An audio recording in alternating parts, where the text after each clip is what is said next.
This show contains language that is unsuitable for children.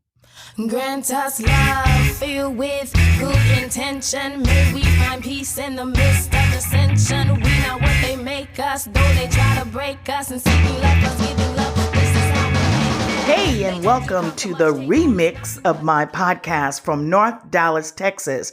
I am your host, Dr. Penny Murray.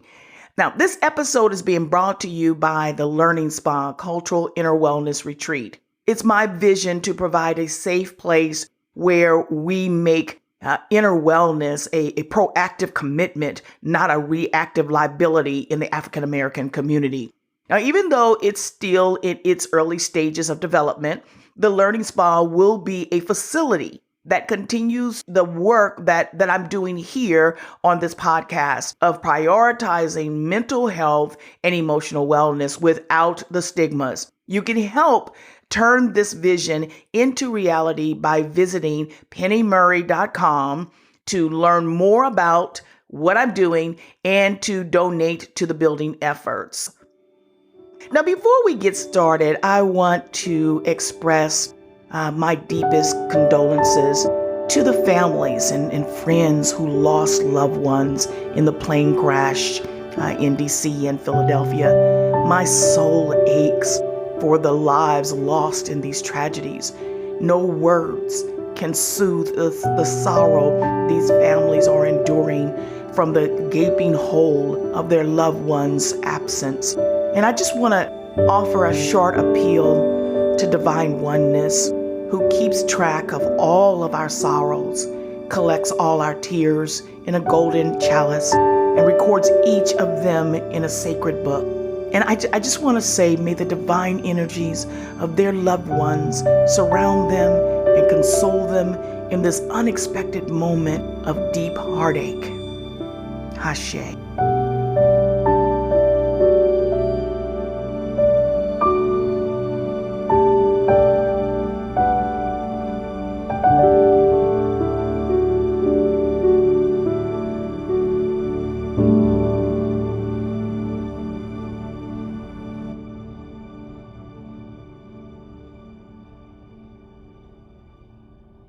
Have you been with me when I started Straight Vibes, No Chasers, which is the title of the podcast in the past, to the brief week of Quiet Riot, The Revolution Will Not Be Televised? My goal has always been about radical self-awareness, cultural healing, and reclaiming our power.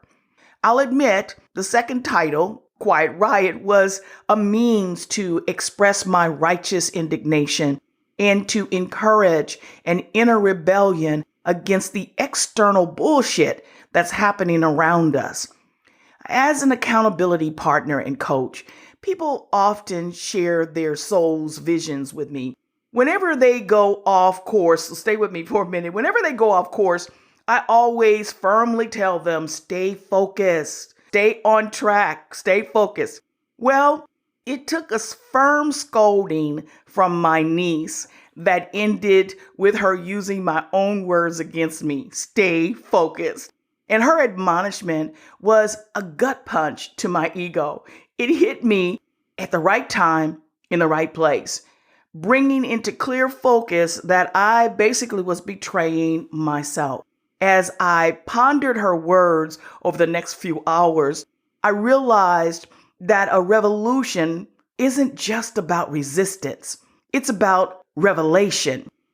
The different titles of the podcast weren't just about changing names. It was really my evolution. And so the new name of the podcast, Giving Myself Permission, just seems apropos for this time and space that we are in. And it's the epitome of evolution. It's about seeing ourselves fully, owning our truth, and allowing our life force to be expressed truthfully and unapologetically. So today I want to discuss, for my first remix of my podcast, I want to discuss why giving ourselves permission to heal our intergenerational trauma is the most effective protest we can engage in, especially during this time in the social climate that we are in. But before we get in today's discussion, I gotta do my 2 cents. I like to see this segment as invoking the energy of the ancestors and honoring Black History 365. So the ancestor that I'm going to feature today is Ida B. Wells Barnett, and she's known by her predominantly male colleagues as Princess of the Press.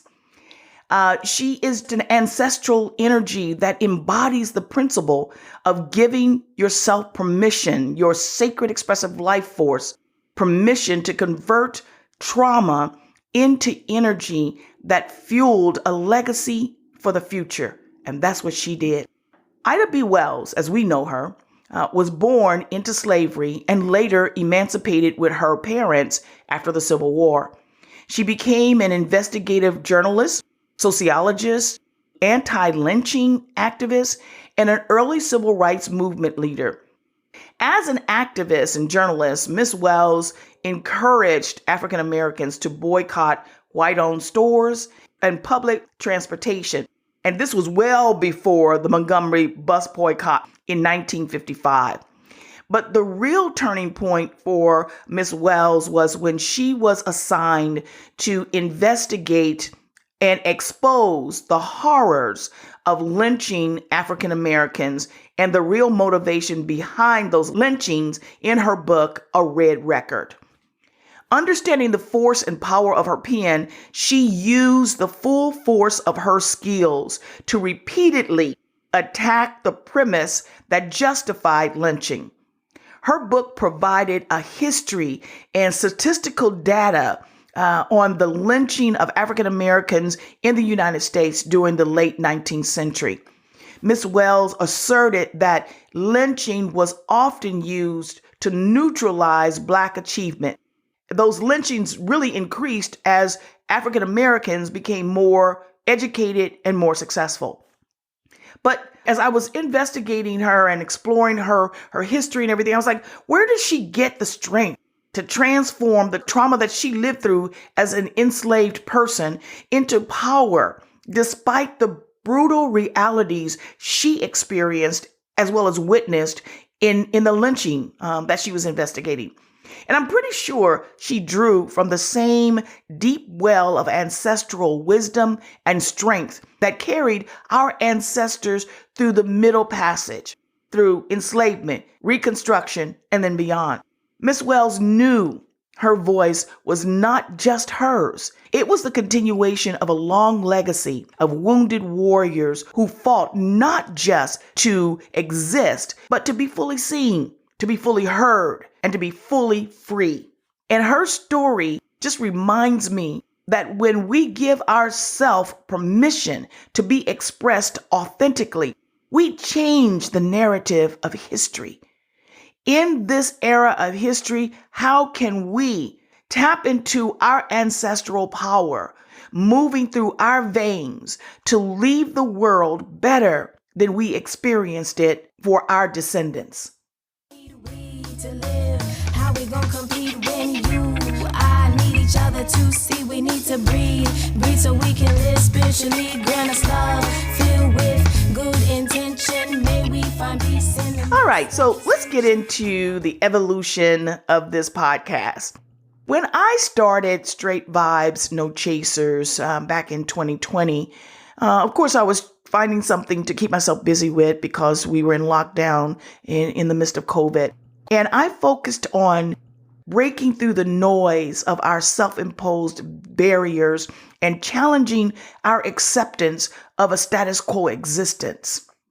Especially as I was watching what was happening during the COVID pandemic in the Black community. But as I struggled to find my voice during this time, my divine allies kept reminding me of something Divine Oneness told me 8 years prior: to do my first works over. But I continued to kick the can around and convincing myself that less confrontational stuff was doing the same thing. And so I was just procrastinating. But in each of those episodes that I did during that year's time, it just felt awkward and it felt forced. And it became more of a labor and a burden than something of love and that I really was wanting to do. And then my mom passed away from COVID, and I was angry about how the Trump administration mishandled a pandemic that ravaged the African American community and took my mom's life. My anger, my emotional exhaustions were real, and I had to step away. I had to step away from everything and spend time in radical self-care mode. And so 6 years later, I'd done the work. I healed some deep wounds and I reconnected with my core self. Then came the reality in this past election and the distress that a felon and his cult of bottom feeders would be in the White House again. I was re-traumatized. I am not going to lie. I was re-traumatized because this is the same group of assholes that caused so many friends and family members to die from COVID because of their mishandling. But this time I had learned some shit. I had learned to tap into my inner self, and I was converting that anger and disgust into fuel for good. And from that, the Quiet Riot emerged. And that was the name that I was going to call this podcast. My goal was really to lean deeper into the internal revolution, the one that happens in our inner sanctum, in the quiet moments when we are confronted with the limiting beliefs and negative narratives that keep us small. And the tagline, "The revolution will not be televised," well, that was a direct call to action, reminding us that the real change happens in the depths of our souls, in the choices we make, in the permission that we give ourselves to do the work to heal our bloodline and rewrite our narrative. Listen, it is time to turn our emotional energy and our focus inward to preserve our own quality of life right now. This was just another thing that I realized after my niece scolded me and told me to stay focused. We all got shit, that we're supposed to be doing. All of us. We're here on purpose, for purpose. And I say this all the time. We're not just here to take up space and suck up air. We are here in physical form during this time, as small as we may think it is, to do something meaningful, something relevant. But too many of us are wounded warriors. We're sitting on the sidelines. We're unwilling to heal our wounds, waiting for a superhero Negro to save us or for white America to accept us as equals. Listen, I'm acknowledging my own bullshit of sitting on the sideline, wounded and emotionally exhausted. Enter my niece's timely reprimand. Divine Oneness used her to basically say, stop the bullshit, get off your ass, and do what you were supposed to do, what you were sent here in physical form to do. That very evening, I took down the first episode of Quiet Riot, and I changed everything related to the podcast to giving myself permission. That's really the most appropriate title for this particular time and space. And it feels good to me because that was my assignment way back in 2001. I have a book coming out in the next few months of the same name, same title. And I just want to share this with you here on this podcast because I've grown so much. So when you hear me say giving myself permission, self is an acronym for Sacred Expressive Life Force. And so when I'm using it, I'm saying giving my Sacred Expressive Life Force permission to reveal our truth, what we're supposed to be here actually doing. Giving myself permission, the podcast, is about making a profound shift in our lives, to go back and do our first works over. It's not just about acknowledging our pain. It's about reclaiming the sacred self within us. It's about recognizing that self-healing and self-reconciliation is not an act of surrender. It's an act of revolution. And in the word revolution is evolution. It's like Richard Fuller said, You never change things by fighting the existing reality. To change something, build a new model that makes the existing model obsolete. And that's an act of revolution. For the well-being of the African American community, it's time for us to begin to build anew that will make what this shit that's going on now totally obsolete. And we can redirect our focus into something more meaningful. Why does this matter now? The reason why it matters now, it's because there is a clear and present resurgence of hate, politically, socially, and culturally. We are in a moment where the quality of Black life is under attack again. History is trying to repeat itself, where our right to feel physically and psychologically safe without being demonized is being threatened all over again. But more importantly, out there in the flow of everyday life are thousands of thought leaders, creatives, and innovators who practice self-betrayal on a regular, simply because we are living in our wounded state. We're sitting for hours, zoning out, numbing our minds on video games and overdosing on social media or binge watching TV episodes, and a large population of apathetic non-voters. So for the next 4 years, every one of us in the African American community has a personal mandate to turn our focus inward and to heal our intergenerational trauma, so we can begin to strategize for our future and hear what's really being said without the filters of our wounds. This is so critical. Y'all, I'm going to keep saying this. This is not a dress rehearsal. Shit's already insane. And the little progress we have made as African Americans is in the crosshairs of white supremacy and racial hate. They are showing us in real time, we gave it to you and we can take it away. And I believe that we as African Americans have sold our souls and traded in our self-sufficiency for government handouts and government fundings. And I'm done with it. I'm so over it. So I'm using this podcast as an act of rebellion, where I focus on an inner revolution of radical community care and empowerment. I'm hoping that people will begin to listen and get a spark that re-engages them into their own purpose. We have to acknowledge that the banning of Black history in schools, the systematic dismantling of voting rights and a woman's right to choose, the attack on DEI programs, and vilifying wokeness as the monster under your bed, it's all bullshit. And it's not just political bullshit. It's about erasing the validity of our experiences, our contributions, and our very existence in this country. So to build the quality of Black life that we deserve, little by little, we have to wean ourselves off being solely dependent on the white social systems of charity. I'm a part of the latter baby boomer generation, and I know what it feels like to be scratching and surviving. I know that. I used to stand in the lines getting commodities and food handouts from the government. Our civil rights have always been on shaky ground. So being in survival mode, that shit ain't new for us as African Americans.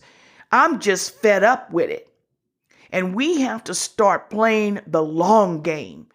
And I've heard a lot of people say, well, it's going to take too long. It's going to take a year to strategize and blah, blah, blah, blah. Yeah, it might. But this shit is going to be in play for 4 years. So this is a time for us to shore up and to strengthen ourselves to play the long game so that when shit happens, we ready to go. Like I said, we got the next few years to lay a foundation and a framework of a new model for our life, for our self-sufficiency. And wait a minute, you know what? We don't really have to build from scratch. Not really. Because if you think about it, all we have to do is go back to our first works, the foundations that our ancestors laid out.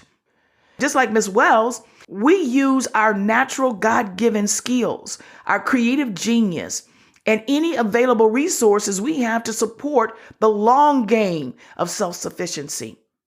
So let me kind of tie all this together, because there is concerted effort that is against our progress. Just look around.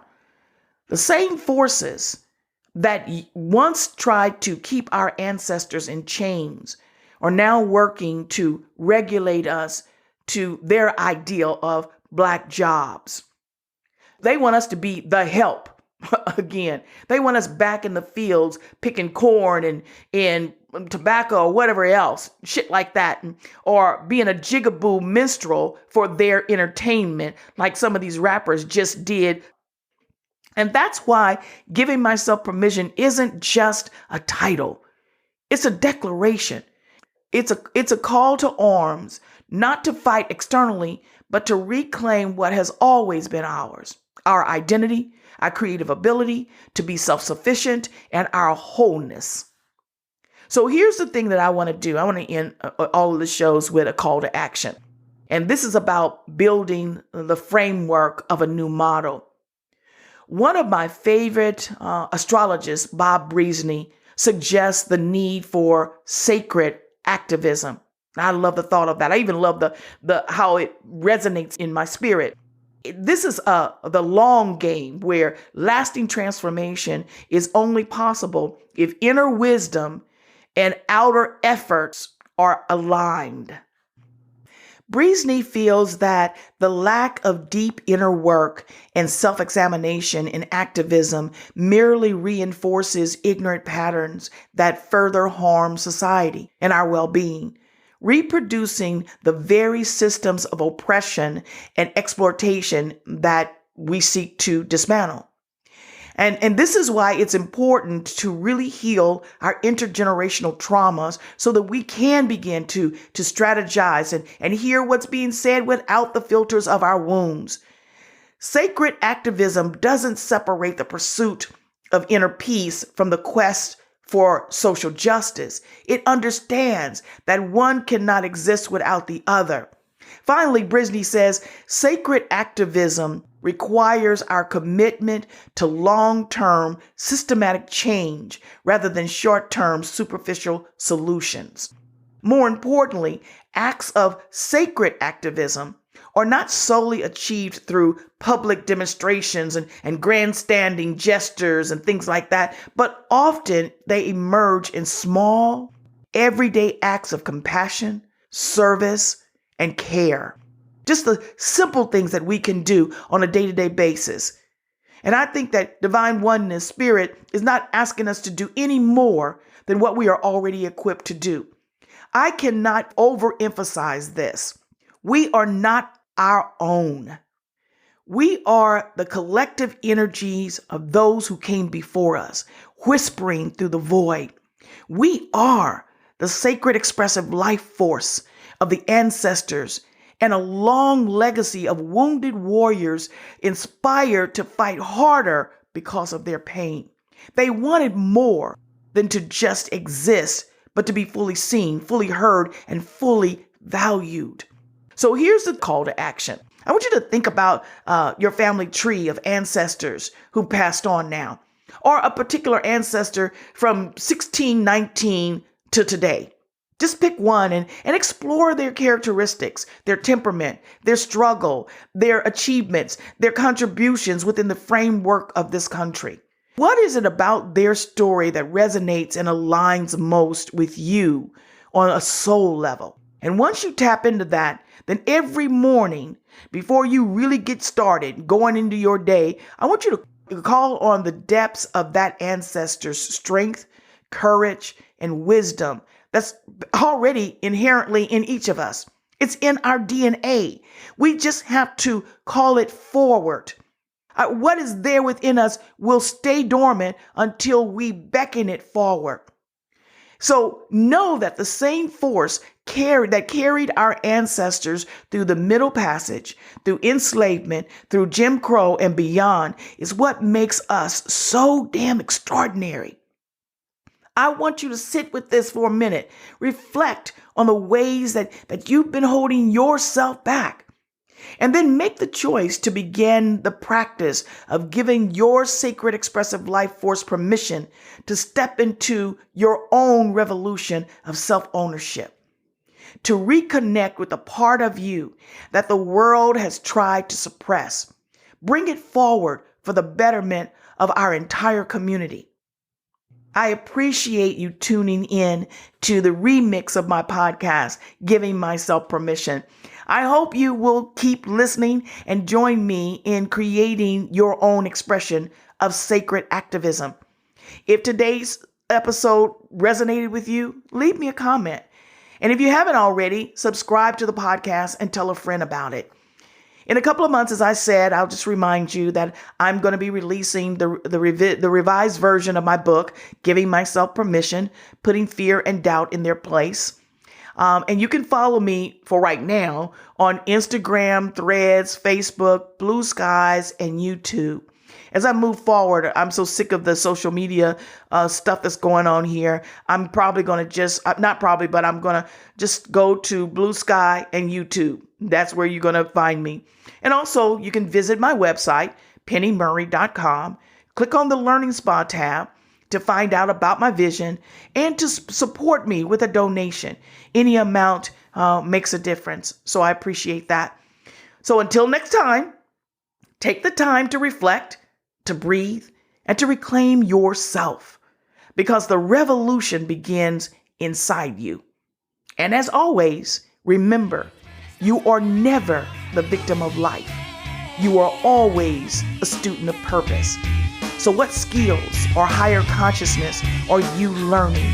What task or message are you being prepared for? Ashe.